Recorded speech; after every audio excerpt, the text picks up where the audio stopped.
ഇന്നിപ്പോൾ നമ്മൾ റിവ്യൂ ചെയ്യാൻ പോകുന്നത് നമ്മുടെ നോർത്ത് പറവൂരുള്ള മജ്ലിസാണ്. ഈ ലൊക്കേഷനെ പറ്റി പറയുമ്പോൾ നമ്മൾ എറണാകുളത്ത് നിന്ന് കാലിക്കറ്റ് അല്ലെങ്കിൽ തൃശ്ശൂർ, തൃപ്രയാർ ഈ റൂട്ടിലേക്കൊക്കെ പോകുമ്പോൾ ഇതിനിടയിൽ ഒരു കണ്ണായ സ്ഥലത്ത് നോർത്ത് പറവൂർ മെയിൻ ജംഗ്ഷൻ്റെ തൊട്ടടുത്തായിട്ടുള്ളൊരു ഹോട്ടലാണ് ഈ മജ്ലിസ്. ഇതിനെപ്പറ്റി വേറൊരു സ്പെഷ്യാലിറ്റി എന്താണെന്ന് വെച്ച് കഴിഞ്ഞാൽ, ഇത് 2023 ജനുവരി 17 ഒരു തിങ്കളാഴ്ച ഒരു 50 പേർക്ക് ഫുഡ് പോയ്സൺ അടിച്ചിട്ട് നോർത്ത് പറവൂർ നഗരസഭ അടപ്പിച്ചൊരു ഹോട്ടലാണ്. അപ്പോൾ ആ ഹോട്ടലിൽ ഞാൻ അതേ ദിവസം, അതായത് തിങ്കളാഴ്ച ദിവസം തന്നെ ഞാൻ പോയി റിവ്യൂ ചെയ്യാൻ നോക്കുകയാണ്. അപ്പോൾ നമ്മൾ നോക്കുന്നത് ഭക്ഷണം മാത്രമല്ല, അവരുടെ ആറ്റിറ്റ്യൂഡാണ്. അതായത് 2 തരത്തിലുള്ള ആറ്റിറ്റ്യൂഡ് ഉണ്ടല്ലോ.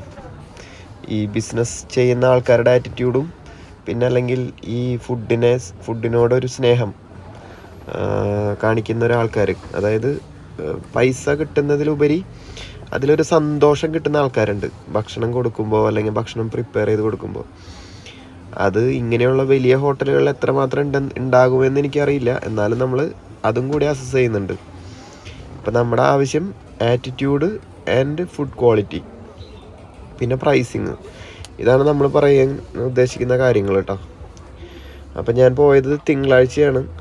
തിങ്കളാഴ്ച ഒരു 2 മണിയോടുകൂടി 2 മണി 2:30 ആ സമയത്താണ് ഞാൻ ഈ ഹോട്ടലിലേക്ക് കയറുന്നത്. ഒരു 10 ഓർഡർ കൊടുത്തതിന് ശേഷം ഒരു 10-15-20 മിനിറ്റ് വെയിറ്റ് ചെയ്തു ഫസ്റ്റത്തെ കിട്ടാനായിട്ട്. അതായത് ഞാനൊരു ആദ്യം അൽഫാം ക്വാർട്ടർ പീസാണ് പറഞ്ഞത്, ചെസ്റ്റ് പീസാണ് സ്പെഷ്യലായിട്ട് ഓർഡർ ചെയ്തത്. അപ്പോൾ ചെസ്റ്റ് പീസിന് സ്പെഷ്യൽ റേറ്റ് ഉണ്ടെന്നൊന്നും അവരൊന്നും പറഞ്ഞില്ല, പക്ഷേ ഓക്കെയാണ്, നോ പ്രോബ്ലം. ചെസ്റ്റ് പീസിൻ്റെ റേറ്റ് നോർമൽ അൽഫാം റേറ്റിൻ്റെ, അതായത് അവർ സെലക്ട് ചെയ്യുന്ന പീസ് പോലെയല്ല, ചെസ്റ്റ് പീസാണെങ്കിൽ സ്പെഷ്യലായിട്ടുള്ളൊരു പ്രൈസിങ് ആണ്. അപ്പോൾ അതിൻ്റെ പ്രൈസിങ് വരുന്നത്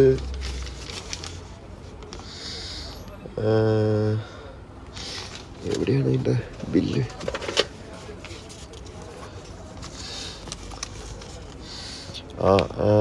നോർമൽ അൽഫാം ചെസ്റ്റ് പീസ് അല്ല, ചെസ്റ്റ് പീസുള്ള അൽഫാമിന് ക്വാർട്ടറിന് 160 രൂപയാണ് ഒരു പീസിന്. ഓക്കെ, അതായിക്കോട്ടെ, നോ പ്രോബ്ലം.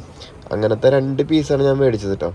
അപ്പം എനിക്ക് ഫസ്റ്റ് കിട്ടിയ പീസ് എന്ന് പറയുന്നത് ഒരു ഫ്രഷ് പീസാണ്, അതായത് ജ്യൂസിയാണ്. ഇപ്പോൾ നമ്മൾ മാരിനേറ്റ് ചെയ്ത് വെച്ച പീസ്, രാവിലെ മാരിനേറ്റ് ചെയ്ത് വെച്ച പീസ് ഇപ്പോൾ നമ്മൾ കുക്ക് ചെയ്ത് പ്രിപ്പയർ ചെയ്തെടുക്കുമല്ലോ അൽഫാം. അപ്പോൾ ആ രീതിയിലാണ് എനിക്ക് ഫീൽ ചെയ്തത് ഫസ്റ്റത്തെ പീസ്. അതുകൊണ്ട് തന്നെ ഒരുപാട് നേരം, ഇപ്പം നിങ്ങൾക്ക് കാണുന്ന പോലെ ഞാൻ ഒരുപാട് നേരം വെയിറ്റ് ചെയ്യാണ്. ഇത് സാധാരണ മിക്കവാറും എല്ലാ സ്ഥലത്തും റെഡിയാക്കി വെച്ചിട്ടുണ്ടാവും. ആളുകൾ കയറുന്നതിൻ്റെ ആ ഒരു ടൈമിങ് മനസ്സിലാക്കിയിട്ട് അവർ നേരത്തെ തന്നെ പ്രിപ്പയർ ചെയ്ത് വെക്കും, 4-5 പീസ്, 5-10 പീസ്. അപ്പോൾ ഇവിടെ അങ്ങനെ പ്രിപ്പയർ ചെയ്ത് വെച്ചിട്ടില്ല. അപ്പോൾ ഞാൻ വിചാരിച്ചു ഓക്കെ, ഇവർ നല്ല രീതിയിലാണ് ചെയ്യുന്നത്, ആളുകൾ വരുന്നതിനനുസരിച്ച് പ്രിപ്പയർ ചെയ്ത് കൊടുക്കുകയാണെന്ന് ഞാൻ പ്രതീക്ഷിച്ചു. അതുപോലെ തന്നെ ഫസ്റ്റത്തെ പീസ് കിട്ടിയത് എനിക്ക് കറക്റ്റായിരുന്നു, ജ്യൂസി ആയിട്ടായിരുന്നു, അടിപൊളിയായിരുന്നു. എനിക്ക് നല്ലൊരു ഇമ്പ്രഷൻ ഉണ്ടാക്കി ആ ഒരു അൽഫാമിൻ്റെ പീസ് കഴിച്ചപ്പോൾ. പക്ഷേ എവിടെയാണ് പാളിയെന്ന് വെച്ച് കഴിഞ്ഞാൽ, ഞാൻ രണ്ടാമത് ഒരു അൽഫാമിൻ്റെ പീസ് ഓർഡർ ചെയ്തു. കണ്ടോ, ഞാനിപ്പോൾ ചോദിക്കുന്നത് കാണാം, അതായത് ഇതെന്താണിത് ഇത്രയും ലേറ്റ് ആകുന്നതെന്ന്. ഓൾറെഡി ഒരു 10-15 മിനിറ്റ് ആയിട്ടോ. ഞാനിപ്പോൾ വീഡിയോ എടുത്തേക്കുന്നത് ചെറിയ ചെറിയ പീസുകളാണ്, ചെറിയ വീഡിയോ ക്ലിപ്പുകളായിട്ടാണ് എടുത്തിരുന്നത്. അപ്പോൾ ഞാൻ ഒരു കുറച്ച് നേരം വെയിറ്റ് ചെയ്തതിന് ശേഷമാണ് ഞാൻ വീഡിയോ എടുത്ത് തന്നെ തുടങ്ങിയത്. അപ്പോൾ അവരോട് ഞാൻ ചോദിക്കുന്നുണ്ട്, അല്ല, ആൾ വരാൻ തന്നെ കുറച്ച് സമയമെടുത്തു, ഓർഡർ എടുക്കാനായിട്ട് ആൾ വരാൻ തന്നെ കുറച്ച് സമയമെടുത്തു ആദ്യം. അപ്പോൾ അതേ ആൾ ഓർഡർ എടുത്ത് പോയി. എന്നിട്ട് ഒരു 10-15 മിനിറ്റ് കഴിഞ്ഞു കുറഞ്ഞത്. അപ്പോൾ ഞാൻ മനസ്സിലാക്കിയത് സംഭവം ഫസ്റ്റ് പീസ് എനിക്ക് തന്നത് ഫ്രഷ് പീസായിരുന്നു. പിന്നെ ഞാൻ ആ ഒരു ഇമ്പ്രഷൻ കിട്ടിയപ്പോൾ നല്ലൊരു ആവേശം കിട്ടി എനിക്ക്. നല്ല ഭക്ഷണം കഴിച്ചപ്പോൾ നല്ല ഒരു ചിക്കൻ്റെ പീസ് കിട്ടിയപ്പോൾ എനിക്ക് ആവേശം കയറി, വിശപ്പ് അങ്ങോട്ട് കത്തി കയറി. അപ്പം ഞാൻ പറഞ്ഞു, ചേട്ടാ എനിക്ക് ഒരു പീസും കൂടി വേണം, സെയിം സാധനം ഒറ്റ പീസും കൂടി വേണം എന്ന് പറഞ്ഞു. അപ്പോൾ ആള് 5 മിനിറ്റിനകത്ത് സാധനം എത്തി. രണ്ടാമത്തെ ഓർഡർ ചെയ്ത് 5 മിനിറ്റിനകത്ത് സാധനം എത്തി. അപ്പം തന്നെ എനിക്കൊരു ഒരു പന്തികേട് തോന്നി. ഞാൻ നോക്കിയപ്പോൾ സെയിം കറക്റ്റാണ് സംഭവം. കുറച്ചധികം എന്താ പറയുക, ഡ്രൈ ആയിട്ടുള്ളൊരു പീസ്, ഒരു വിറകും കൊള്ളി പോലത്തെ ഒരു ചെസ് പീസ് അൽഫാമിൻ്റെ.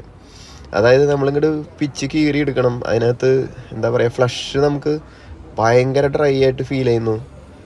ഒരു ഐഡിയ ഇല്ല എന്താണ് സംഭവിച്ചതെന്ന് ഒരു ഐഡിയ ഇല്ല. ഞാനത് പറയാനൊന്നും പോയില്ല കേട്ടോ അവരുടെ അടുത്ത്.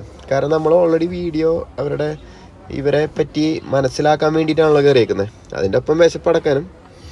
അപ്പോൾ എനിക്കൊരു മിനിമം ഗ്യാരണ്ടി ഉണ്ടായിരുന്നു. കാരണം ഓൾറെഡി ഇതൊരു 10-50 പേരെ ഫുഡ് പോയ്സൺ അടിച്ച് 2023 ക്ലോസ് ചെയ്ത് അവരത് കുറേ ഫൈൻ അടച്ച് തിരിച്ചു വന്നേക്കുന്ന ഒരു റെസ്റ്റോറൻ്റാണ്. അപ്പോൾ വീണ്ടും അവർ തൊട്ടടുത്ത സമയങ്ങളിൽ വീണ്ടും അവർ ഇതുപോലെ പണിയാക്കില്ല എന്ന് എനിക്ക് ഉറപ്പായിരുന്നു. അപ്പോൾ ആ ഒരു ധൈര്യത്തിലാണ് ഞാൻ കയറിയത്. അപ്പോൾ സംഭവം ഇത് കഴിച്ച് കഴിഞ്ഞപ്പോൾ ഉള്ള എൻ്റെ ഒരു ടോട്ടലായിട്ടുള്ളൊരു റിവ്യൂ എന്താണെന്ന് വെച്ച് കഴിഞ്ഞാൽ, സംഭവം ഇവരിത് 2023 സംഭവിച്ചത് ഇവരറിയാതെ സംഭവിച്ചതൊന്നും അല്ല. ഇവരൊരു കച്ചവടത്തിൻ്റെ ഭാഗമായിട്ട് സംഭവിച്ചതാണത്, ഒരു ബിസിനസ്. അതായത് അന്ന് 2023 ജനുവരി 17 തിങ്കളാഴ്ച. ഈ തിങ്കളാഴ്ചയുടെ പ്രശ്നം എന്താ വെച്ച് കഴിഞ്ഞാൽ, ഞായറാഴ്ച വരുന്ന ഫുഡ് ഇപ്പോൾ നമുക്കൊന്നും പറയാൻ പറ്റില്ല എന്തിലാണ്. ഞാൻ എൻ്റെ ഒരു അസംഷനാണ് കേട്ടോ. അതായത് തിങ്കളാഴ്ച അല്ലെങ്കിൽ ഞായറാഴ്ച ഫുള്ള് തിരക്കായിരിക്കുമല്ലോ, ഹെവി ബിസിനസ്സുകളാണ് ഈ മന്തിക്കടകളെല്ലാം, ശനി ഞായറൊക്കെ. അപ്പോൾ ആ സമയങ്ങളിൽ ബാക്കി ഉണ്ടായിരുന്ന ഫുഡ് ഇവർ തിങ്കളാഴ്ച പ്രിപ്പയർ ചെയ്ത കുറച്ച് ഫുഡിൻ്റെ ഒപ്പം മിക്സ് ചെയ്തിട്ടുണ്ടാവും. ഒന്നുകിൽ ചിക്കൻ അല്ലെങ്കിൽ ഈ പറഞ്ഞ റൈസ്. അപ്പോൾ അതാണ് സംഭവിച്ചിട്ടുണ്ടാവുക, റൈസോ ചിക്കനോ ആണെങ്കിൽ കേട്ടോ. ഇതിൽ ന്യൂസിൽ പറഞ്ഞിരുന്നത് അൽഫാം കഴിച്ചവർക്കാണ് ഭക്ഷ്യവിഷബാധയേറ്റ് ഹോസ്പിറ്റലൈസ് ആയേക്കുന്നതെന്നാണ്. അപ്പോൾ എനിക്കതിനെപ്പറ്റി നേരിട്ട് അറിയില്ല, കാരണം ഞാൻ ആ സമയത്ത് ഈ ഹോട്ടലിൽ പോയിട്ടില്ല, ഇതിനെപ്പറ്റി അടുത്തറിയില്ല. നോർത്ത് പറവൂർ ഞാൻ ഉണ്ടായിരുന്നില്ല ആ സമയത്ത്. അപ്പോൾ ന്യൂസിൽ നിന്നിട്ടുള്ള കേട്ടറിവ് വെച്ചിട്ടാണ് ഞാനിപ്പോൾ ഈ പറയുന്നത്. അപ്പോൾ ഞാനിപ്പോൾ ഈ ഹോട്ടലിലേക്ക് റിവ്യൂ ചെയ്യാനായിട്ട് അല്ലെങ്കിൽ ഭക്ഷണം കഴിക്കാൻ കയറാൻ കാരണം, ഞാൻ ഈ അടുത്ത് ഒരു മാസത്തിന് മുൻപ് ഈ ഹോട്ടലിൽ തന്നെ വർക്ക് ചെയ്യുന്ന ഒരു ഹിന്ദിക്കാരൻ, അതായത് ഒരു നോർത്ത് ഇന്ത്യൻ പയ്യനായിട്ട് പരിചയപ്പെട്ടിരുന്നു, നമ്മളെ കുമ്പളം ഭാഗത്തൊരു റിസോർട്ടിൽ വെച്ചിട്ടാണ്. അപ്പോൾ ഈ ഹിന്ദിക്കാരൻ പറഞ്ഞു, ഈ ഹോട്ടലിൻ്റെ ഓണറും, അതായത് ഈ റിസോർട്ടിൻ്റെ ഓണറും പിന്നെ നോർത്ത് പറവൂർ എന്നൊക്കെ പറഞ്ഞപ്പോൾ ഞാൻ എൻ്റെ വീട് എവിടെയെന്ന് വെച്ചപ്പോൾ ഞാൻ പറഞ്ഞു കൊടുങ്ങല്ലൂരാന്ന് പറഞ്ഞു. അപ്പോൾ നോർത്ത് പറവൂർ ഈ റിസോർട്ടിൻ്റെ ഓണർക്ക് നോർത്ത് പറവൂർ ഒരു ഹോട്ടലുണ്ട്. അപ്പോൾ ഞാൻ ചോദിച്ചു ഏതാണ് പേര്, ഹോട്ടലിൻ്റെ പേരെന്താ, മജ്ലിസ് എന്നാണ് ഹോട്ടലിൻ്റെ പേരെന്ന് പറഞ്ഞു. അപ്പോൾ ഞാൻ പറഞ്ഞു എനിക്കറിയാം, ഞാൻ മുൻപ് കഴിച്ചിട്ടുണ്ട്, വലിയ കുഴപ്പമില്ല, ഓക്കെയാണ് എന്ന് ഞാൻ പറഞ്ഞു ആ സമയത്ത്. എന്നിട്ട് ഞാൻ പറഞ്ഞു അതിന് ശേഷം അത് ഫുഡ് പോയ്സണായിട്ട് അടച്ചിട്ടുണ്ടായിരുന്നല്ലോ. അപ്പോൾ പുള്ളി പറഞ്ഞു അത് ഫുഡ് പോയ്സണായിട്ട് അടച്ചിട്ടുണ്ടായിരുന്നു, അത് മുതലാളിയുടെ പ്രശ്നമല്ല, ഷെഫിൻ്റെ പ്രശ്നമായിരുന്നു. മുതലാളി ഒരു നല്ല മനുഷ്യനാണ്, മുതലാളിയുടെ മിസ്റ്റേക്ക് അല്ല അത്. എന്നിട്ട് മുതലാളി ഒരുപാട് ഫൈൻ അടച്ചു, ഒരുപാട് പൈസ ചിലവാക്കി, എന്നിട്ടാണ് ഇപ്പം അത് രണ്ടാമത് കൊണ്ടുവന്നിട്ടുണ്ട്, ഇപ്പോഴും വർക്കിംഗ് ആണ്. അപ്പോൾ ഞാൻ പറഞ്ഞു വർക്കിംഗ് ആണോ? അപ്പം ഞാൻ കരുതി ഈ പറഞ്ഞ ഹോട്ടൽ നല്ല എന്താ പറയുക, മുതലാളിയുടെ മിസ്റ്റേക്ക് അല്ല, അത് സംഭവിച്ചത് പോയതാണെന്ന് ഞാൻ വിചാരിച്ചു. അതുകൊണ്ടാണ് കേട്ടോ ഇപ്പം ഈ മജ്ലിസിൽ വീണ്ടും കയറാൻ കാരണം. അപ്പോൾ ആ ഒരു തൊഴിലാളിയുടെ മുതലാളിയെ പറ്റിയുള്ള അഭിപ്രായം കണക്കിലെടുത്തിട്ട്, അല്ലെങ്കിൽ അതിനെ റെസ്പെക്റ്റ് ചെയ്തുകൊണ്ടാണ് നമ്മളിപ്പോൾ ഇവിടെ കയറിയേക്കുന്നത്. അപ്പോൾ പറഞ്ഞു വന്നത്, ഇത് കച്ചവടമാണ്. നമ്മൾ ഭക്ഷണം കഴിക്കാൻ കയറുമ്പോൾ നമ്മൾ ചെക്ക് ചെയ്യുന്ന കാര്യം, ഒന്നാമത് ഭക്ഷണത്തിൻ്റെ ക്വാണ്ടിറ്റിയും പ്രൈസും തമ്മിലുള്ള ആ ഒരു റേഷ്യോ കറക്റ്റാണോ എന്നുള്ളത് നോക്കുന്നു. പിന്നെ ഭക്ഷണത്തിൽ ഉപയോഗിച്ചിരിക്കുന്ന ഇൻഗ്രീഡിയൻസ് നമുക്ക് അസസ് ചെയ്യാൻ പറ്റുന്ന രീതിയിൽ, അതായത് നമ്മുടെ വയറെങ്ങനെ റെസ്പോണ്ട് ചെയ്യുന്നു എന്നുള്ളതെല്ലാം കൂടെ ചേർത്തിട്ടാണ് നമ്മളൊരു റിവ്യൂ ആയിട്ട് ഇടുന്നത്. ഇപ്പം ഞാനിത് വോയിസ് ഓവർ ചെയ്യുന്നത് ഇപ്പോൾ ഒരാഴ്ച കഴിഞ്ഞിട്ടാണ് കേട്ടോ, ഒരു 3-4 ദിവസം കഴിഞ്ഞിട്ടാണ് ഇപ്പോൾ വീഡിയോ എടുത്ത് ഫുഡ് ട്രൈ ചെയ്ത് ഒരു 4-5 ദിവസം കഴിഞ്ഞിട്ടാണ് ഇപ്പോൾ ഈ വോയിസ് ഓവർ ഇടുന്നത്. അപ്പോൾ മൊത്തത്തിൽ പറയാനാണെന്നുണ്ടെങ്കിൽ ഇത് മുതലാളി അറിയാതെ ചെയ്തതൊന്നായിരിക്കില്ല, അല്ലെങ്കിൽ സംഭവിച്ചു പോയതൊന്നല്ല. ഇത് ബേസിക് ഒരു കച്ചവടമാണ്. കാരണം ഇത് അടിപൊളി ഒരു സ്ഥലത്താണ് ഇവർ ഈ ഹോട്ടലിൽ ഇരിക്കുന്നത്. ഈ പറഞ്ഞ മജ്ലിസ് എന്ന് പറഞ്ഞ ഹോട്ടൽ നോർത്ത് പറവൂർ. ഇപ്പോൾ കാലിക്കറ്റിലേക്ക് യാത്ര ചെയ്യുന്നവരും ഇപ്പോൾ നമ്മൾ ഈ കൊടുങ്ങല്ലൂർ ഗുരുവായൂർ വഴി യാത്ര ചെയ്ത എല്ലാവരും മിക്കവാറും സമയത്ത് ഈ മന്തിയൊക്കെ ഇഷ്ടപ്പെടുന്ന മിക്കവാറും ആൾക്കാർ കയറിയിട്ടുണ്ടാവും ഒരു തവണയെങ്കിലും ഈ മജ്ലിസ് എന്ന് പറഞ്ഞ ഹോട്ടലിൽ. കാരണം ഇതൊരു വലിയൊരു ഏരിയയിലാണ് ഇവർ ഈ ഹോട്ടൽ തുടങ്ങിയേക്കുന്നത്. അപ്പോൾ വെറുതെ വന്ന ആൾക്കാർ കയറാന്ന് പറയില്ലേ, വെറുതെ തുറന്നു വെച്ചാൽ മതി, ആൾക്കാർ വന്ന് തിന്നിട്ട് പോകും. അങ്ങനത്തെ ഒരു സ്ഥലമാണ് ഈ പറഞ്ഞ ലൊക്കേഷൻ. അപ്പോൾ ഇതൊരു കച്ചവടം, പ്യുവർ കച്ചവടമായിട്ടാണ് എനിക്ക് തോന്നിയത്. ഫസ്റ്റ് പീസ് അവർ ഫ്രഷ് തന്നു, രണ്ടാമത്തെ പീസ് അവർ സ്റ്റോക്ക് എന്താ പറയുക പഴയതെന്ന് പറഞ്ഞു കഴിഞ്ഞാൽ എനിക്ക് വേറെ വയറിന് പ്രശ്നങ്ങളൊന്നും ഉണ്ടായിരുന്നില്ല. സംഭവം ഡ്രൈ ആയിരുന്നു. ഞാൻ ചെന്നത് എൻ്റെ കാൽക്കുലേഷൻ വെച്ചിട്ട് ഞാൻ ചെന്നത് രണ്ടര നേരത്താണ്, അതായത് ടൈം 2:30 നേരത്താണ്. പക്ഷേ എൻ്റെ കാൽക്കുലേഷൻ എന്ന് പറയുന്നത് രാവിലെ ഒരിക്കലും അൽഫാം സെയിൽ ഉണ്ടാവുമോ എനിക്കറിയില്ല. ഇത് ഈ റെസ്റ്റോറൻറ്റ് മന്തി അൽഫാം മാത്രമല്ല എന്നാണ് എൻ്റെ ഒരു അറിവ്, വേറെയും ഐറ്റംസ് ഉണ്ടാകണം, ഞാൻ നോക്കിയില്ല. അപ്പോൾ അത് ഓപ്പണിംഗ് ടൈം 8 മണിയാണ് കാണിക്കുന്നത്, രാവിലെ 8 മണിക്കാണ് കാണിക്കുന്നത്. അപ്പോൾ അവർ ആ സമയത്ത് ഈ സാധനം പ്രിപ്പയർ ചെയ്ത് വെച്ചാലും ഇതുപോലെ ഡ്രൈ ആവുമെന്ന് എനിക്കറിയില്ല. രണ്ടാമത് തന്ന പീസാണ് കേട്ടോ ഈ പ്രശ്നക്കാരൻ, രണ്ടാമത് തന്ന പീസാണ്. പിന്നെ റൈസ് എന്ന് പറയുന്ന സാധനം ഓക്കെയാണ്, എന്താ പറയുക, ഒരു നോർമൽ റൈസ് അല്ല. നമ്മളിപ്പോൾ ഈ അൽറീമിൽ നിന്നൊക്കെ കഴിക്കുന്ന പോലത്തെ റൈസ് അല്ല, ഒരു വെറൈറ്റി റൈസാണ്, കുറച്ച് ഒരു ഡിഫറെൻറ്റ് ഫ്ലേവറുള്ളൊരു റൈസാണ്. അപ്പോൾ എന്താ പറയുക, റൈസ് ഓക്കെയാണ്, കുഴപ്പമൊന്നുമില്ല, എനിക്കങ്ങനെ വേറെ ഇതൊന്നും ഫീൽ ചെയ്തില്ല. ഡിഫറെൻ്റ് ഒരു ഫ്ലേവറായിരുന്നു.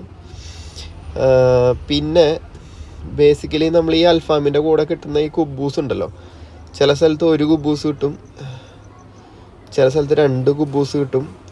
അപ്പോൾ ഈ കുബൂസ് ഞാൻ കഴിക്കാറില്ല, കാരണം ഇത് ഓൾറെഡി ഫെർമെൻറ്റഡ് ഫുഡാണ്. ഇത് ഇവർക്ക് തന്നെ അറിയില്ല ഇത് എത്ര ദിവസമായിരിക്കും, ഇത് എത്ര ദിവസം വെച്ചിട്ടാണ് ഇത് കൊടുക്കണേന്ന്. കാരണം ഓൾറെഡി പുളിപ്പിച്ച ഒരു ഫുഡാണ് ഈ കുബൂസ് എന്ന് പറയുന്ന സാധനം. നമ്മളിവിടെ കിട്ടുന്ന കുബൂസ്, ഗൾഫിലെ കുബൂസ് അല്ല, ഇവിടെ കിട്ടുന്ന കുബൂസ് എന്തോ ഒരു ഫെർമെൻറ്റഡ് സംഭവം, ഒരു പുളിപ്പ്, ഭയങ്കര പുളിപ്പാണ്, അതിൻ്റെ സ്മെല്ല് തന്നെ ഒരു പുളിച്ച സ്മെല്ലാണ്. അപ്പോൾ ഒരു തവണ ഞാനിത് ഏതോ ഒരു മന്തിക്കടയിൽ നിന്ന് ഈ സാധനം അല്ലെങ്കിൽ അൽഫാം കഴിച്ചപ്പോൾ ഈ സാധനം ഞാൻ 2-3 എണ്ണം കഴിച്ചു. അത് കഴിച്ചു കഴിഞ്ഞ് വയറിന് നല്ല പണി കിട്ടി. അതിനുശേഷം ഞാൻ ഈ കുബൂസ് എന്ന് പറഞ്ഞ സാധനം തൊടാറില്ല. അൽഫാം കഴിക്കുകയാണെങ്കിൽ ആ ചിക്കൻ്റെ പീസ് മാത്രമേ കഴിക്കാറുള്ളൂ. അപ്പോൾ നമ്മൾ കുബൂസ് കഴിച്ചിട്ടില്ല, ഈ റൈസും ചിക്കനും മാത്രമേ നമ്മൾ വെട്ടി വിഴുങ്ങിയിട്ടുള്ളൂ കേട്ടോ. അപ്പോൾ അതിങ്ങനെ കഴിച്ചുകൊണ്ടിരിക്കുകയാണ്. സംഭവം ഫസ്റ്റ് പീസ് നല്ല ടേസ്റ്റ് ആയിരുന്നു, നല്ല ഫ്രഷ് ജ്യൂസി സാധനം, അടിപൊളി, ഒരു കുഴപ്പമില്ല. പക്ഷേ രണ്ടാമത് കൊണ്ടുവന്ന സാധനം അവർ പണി പാളിച്ചു. അപ്പോൾ അതിൽ നിന്ന് എനിക്ക് മനസ്സിലായി ഇവർ മുതലാളി അറിയാതെ നടത്തുന്ന പരിപാടിയൊന്നുമല്ല. മുതലാളി അറിയാതെ ഷെഫിൻ്റെ ഇഷ്ടപ്രകാരം ഇങ്ങനത്തെ പരിപാടികൾ, ബിസിനസ് സ്ട്രാറ്റജികൾ കെട്ടിയുണ്ടാക്കിയതൊന്നും ആയിരിക്കില്ല മിക്കവാറും. കാരണം ഇപ്പോൾ ഇവിടെ ഈ കാണിച്ച ബിസിനസ് പരിപാടി ഉടായ്പാണ്. കാരണം ഫസ്റ്റ് പീസ് ഫ്രഷ് കൊടുത്തു. അത് ഞാൻ ഓൾറെഡി ഈ ഫോണിൻ്റെ ക്യാമറയൊക്കെ ഓണാക്കി മുൻപിൽ വെച്ചതുകൊണ്ട് എനിക്ക് ഫസ്റ്റ് പീസ് അവർ സമയമെടുത്ത് പ്രിപ്പയർ ചെയ്ത് തന്നു. രണ്ടാമത്തെ പീസ് അവർ നൈസായിട്ട് ചവിട്ടി, നമുക്ക് മനസ്സിലാവില്ല എന്നുള്ള രീതിയിലായിരിക്കും അവർ തന്നത് അങ്ങനെ. അപ്പോൾ നിങ്ങൾ പിന്നെ ഇതിൻ്റെ ഒപ്പം ഇരിക്കുന്ന ഈ മന്തിയുടെ ഒപ്പം ഇരിക്കുന്ന മയോണൈസ്, ചമ്മന്തി, സാധനം ഒന്നും ഞാൻ കൂട്ടാറില്ല. കാരണം ഇതൊക്കെ എപ്പോൾ പ്രിപ്പയർ ചെയ്താന്ന് നമുക്കൊന്നും പറയാൻ പറ്റില്ല. ചിലർ ഫ്രഷായിട്ട് പ്രിപ്പയർ ചെയ്യുന്നതായിരിക്കും, ചിലരാണെന്നുണ്ടെങ്കിൽ ഇങ്ങനെ പ്രിപ്പയർ ചെയ്ത് വെക്കും. അപ്പോൾ അതാണ് കാര്യം. അപ്പോൾ പറഞ്ഞു വന്നത്, നിങ്ങൾ ഈ വഴി പോവുകയാണെന്നുണ്ടെങ്കിൽ നമ്മൾ കൊടുങ്ങല്ലൂർ എത്തുന്നതിന് മുമ്പ്, ഇപ്പോൾ നമ്മൾ എറണാകുളത്ത് നിന്ന് വരുമ്പോൾ കൊടുങ്ങല്ലൂർ എത്തുന്നതിന് മുമ്പുള്ള മെയിൻ സ്ഥലത്തിൻ്റെ പേരാണ് ഈ നോർത്ത് പറവൂർ. അപ്പോൾ നോർത്ത് പറവൂർ ഹൈവേയിൽ ആ ഒരു മെയിൻ ജംഗ്ഷൻ കടന്നു വരുമ്പോൾ തന്നെ മജ്ലിസ് എന്ന് മാപ്പിൽ സെർച്ച് ചെയ്ത് കഴിഞ്ഞ് കഴിഞ്ഞാൽ നിങ്ങൾക്ക് മനസ്സിലാവും. അപ്പോൾ നിങ്ങളിവിടെ വരിക. അപ്പം ഞാനീ പറഞ്ഞ കാര്യം നിങ്ങൾക്ക് ലോജിക്കലി ഫിറ്റായിരുന്നോ, നിങ്ങൾക്ക് റിലേറ്റ് ചെയ്യാൻ പറ്റുന്നുണ്ടോ എന്ന് നോക്കുക. സംഭവം ഇത് കച്ചവടമാണ്. അല്ലാതെ ഫുഡിനോടുള്ള സ്നേഹം കൊണ്ട്, എല്ലാവരും മന്തി കഴിക്കണം എന്നുള്ള ആഗ്രഹം, സ്നേഹം കൊണ്ട് കൈപുണ്യം കാണിക്കാനുള്ള തത്രപ്പാടൊന്നല്ല. ഒരു കച്ചവടം. പൈസ ഇട്ടിട്ട് പൈസ വാരുക. റിട്ടേൺ ഓൺ ഇൻവെസ്റ്റ്മെൻറ്റ് ഫോക്കസ് ചെയ്തിട്ടുള്ള ഒരു പരിപാടിയാണിത്. കണ്ട, ഇതാണ് 160 രൂപയാണ് കേട്ടോ ഇതിൻ്റെ ഈ സലാഡിൻ്റെ റേറ്റ്. അപ്പോൾ ശരി.